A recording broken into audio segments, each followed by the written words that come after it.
Good morning to you all. Good morning to Abdiel, who supports us from the studio, and to everybody who is tuned in and who follows us every morning.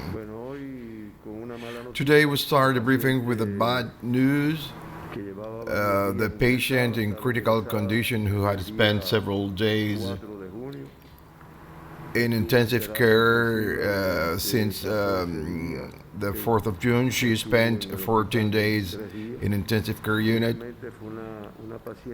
and she was a symptomatic patient whose evolution turned complex. We have been reporting about her and saying that she's been in critical condition. She had several complications. She needed to be put on a ventilator. She had a blockage in the left part of her heart, and she had a cardiorespiratory arrest. And then she was saved, and then again she went into an arrest, and it was not possible to save her. She was a 78-year-old patient from Havana. We convey our condolences to her family and her friends, and we really regret this. We did our very best. Our specialists used various treatments, but unfortunately she died. We reiterate our condolences. In our hospitals, 138 patients remain admitted, 9 in surveillance, suspects 74, and confirmed cases, that is the active cases, we have 55 patients. In our primary healthcare system, our specialists are observing 112 people for different risks, clinical and epidemiological risks.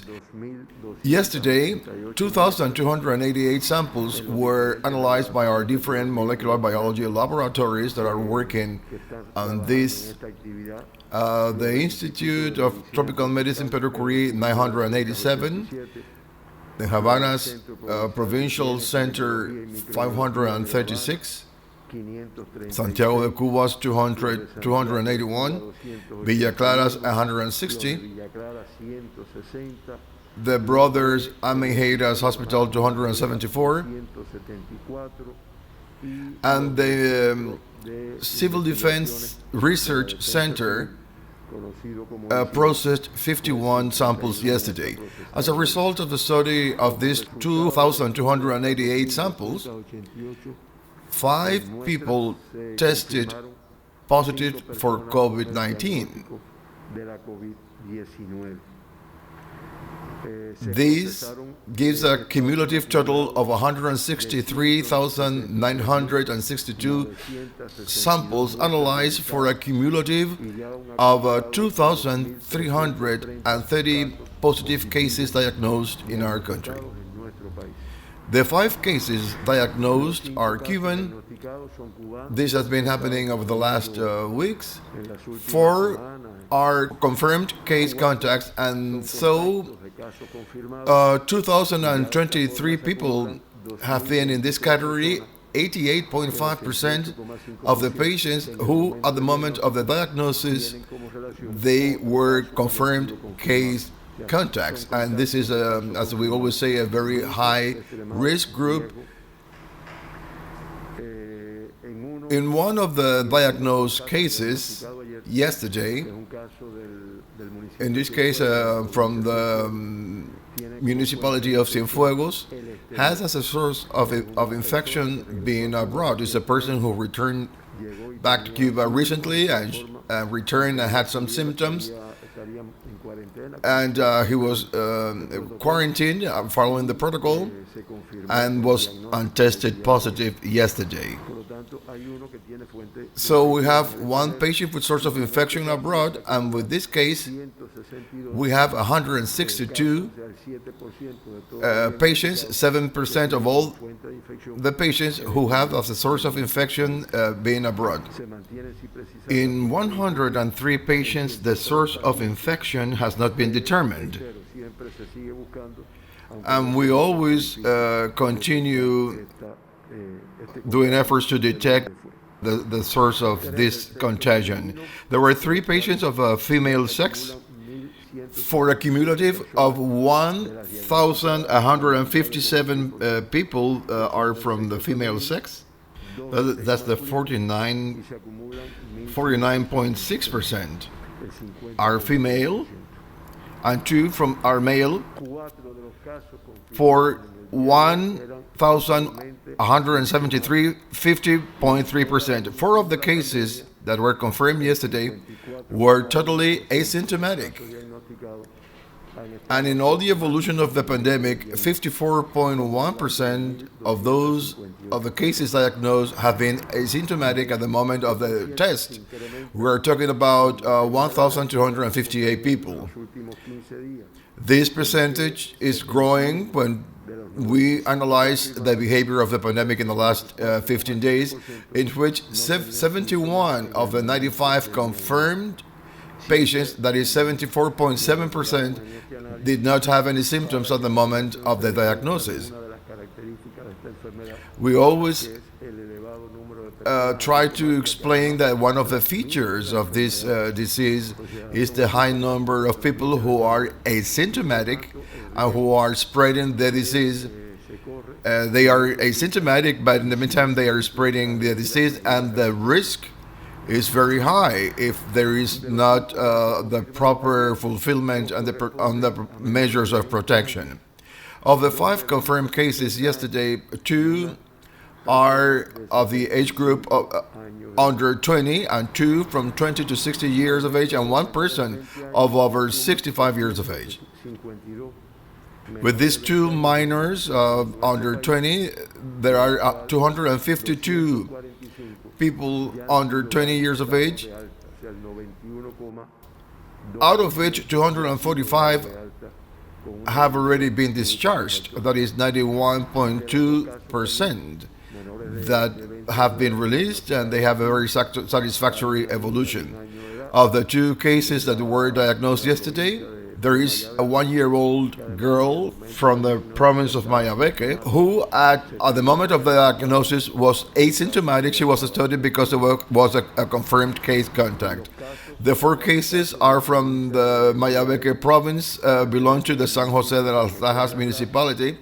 And as I said, there is a case from the municipality of Cienfuegos, but this person did not get the disease in the country, but abroad. So it's not included in the incidence of this province. With this behavior of confirmed cases today, Havana diminishes its incidence rate of the last 15 days to 4.07%.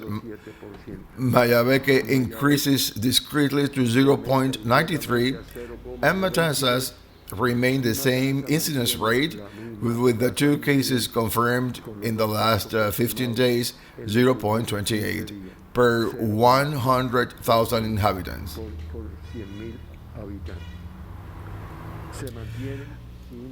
The 12 provinces and the special municipality of the Isle of Youth continue without reporting cases of the last 15 days, and for the first time, Havana province did not confirm any case yesterday, and this tells very much that if we continue doing the work we're doing now, we can even do it better in terms of the fulfillment of the quarantine, in terms of the restrictions, and in terms of everything that has been established.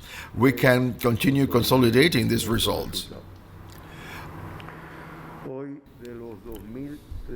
Of the 2,330 patients admitted in Cuba, 55 cases remain admitted.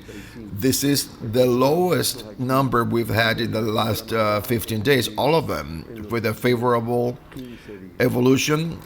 100% of them have a clinical stable evolution. Today, we regret the death of the lady who had been admitted for several days, and so we have now 86 people who have died in our country as a result of COVID-19. This gives a lethality of 3.69%. And with this, Cuba continues in the 19th place in the region of the Americas and in the 96th place in the world.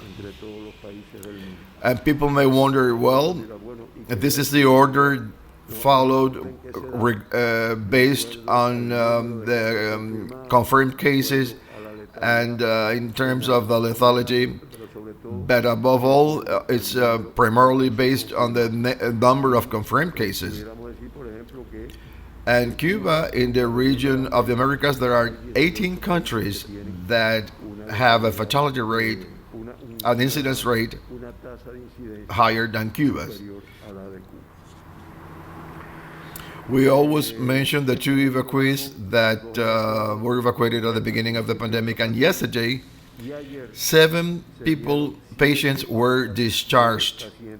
5 of them in Havana province, 1 from Matanzas province,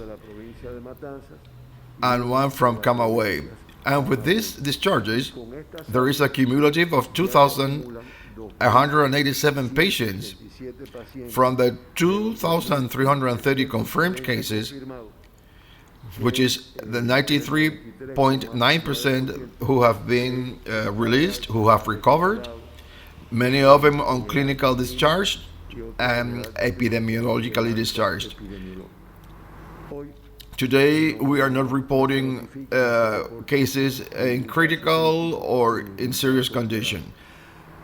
The world remains with its complexity. Until last night, the 185 countries that were reporting COVID-19 remain unchanged.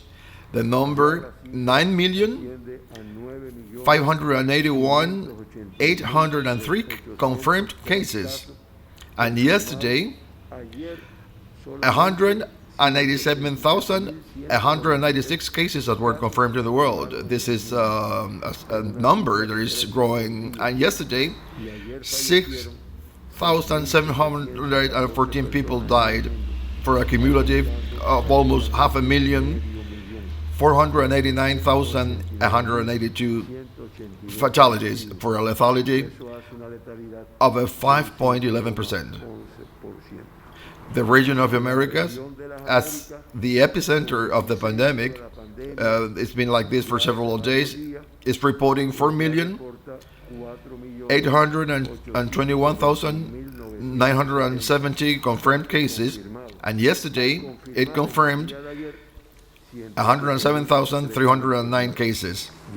It's over 50%. It's 50.32% of all cases confirmed in the world. Yesterday, 5,005 cases died in the Americas, for a cumulative of 238,690 deaths, for a lethality of 4.95%. The region of Americas, and in the list of the world, is headed.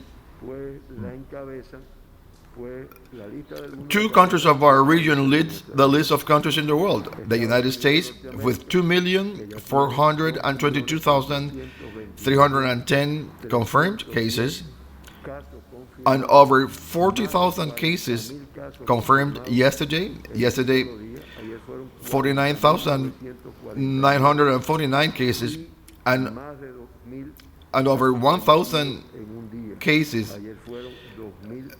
fatalities, and 124,400 people have died in the United States. And in the second place follows Brazil, with a cumulative of 1,228,114 confirmed cases for the cumulative of cases. And yesterday, 39,483 people were tested positive, and 1,141 people died yesterday in Brazil for a cumulative of 54,971 cases who have died in Brazil. So this sort of illustrates, and I don't get tired of repeating this, and it's important that the people know that this illustrates the complexity of the pandemic, not in this century nor in the previous century, except for the of the influenza fever at the beginning of the last century. The world has not seen something like this, and this shows the characteristics of this disease, of the virus, and its high contagiousness and the high risk because of the number of deaths that this disease generates. And this is all we had to report on Cuba and on the world today.